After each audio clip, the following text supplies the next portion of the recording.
Apa review jujur keadaan rumah. Memang keadaan macam ni, owner jual seadanya. Tapi Assalamualaikum dan salam sejahtera. Kita jumpa lagi. Kali ni aku nak review dekat apa rumah dekat dalam Pekan Kuala Nerang.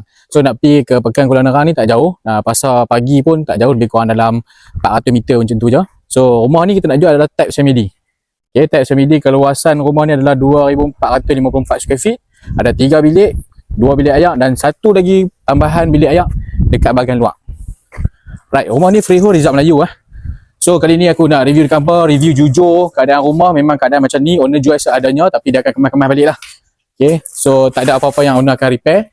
So dia punya porch dia pun luas. So apa boleh parking kereta 3 biji, maybe 4 biji pun lepas. Nak parking motor pun boleh lagi. So kita tengok belah dalam rumah ni. Okay, ni adalah ruang tamu dia. So ruang tamu pun agak besar juga.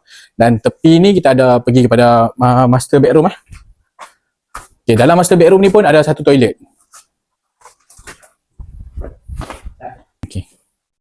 Okay, ni bilik yang kedua.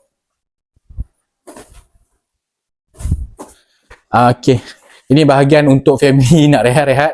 Lampu pun dah rosak, nanti kita akan tukar. So ni untuk bilik rehat untuk family. Yang ni pula adalah bilik yang ketiga. Ni bilik yang ketiga . Yang ni bilik ayak yang kedua. So belakang ni ada lagi space dan juga ada satu store dekat sini.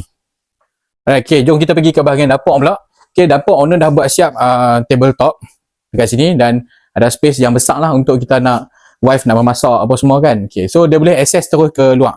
Jadi untuk buat tu je. Tu je.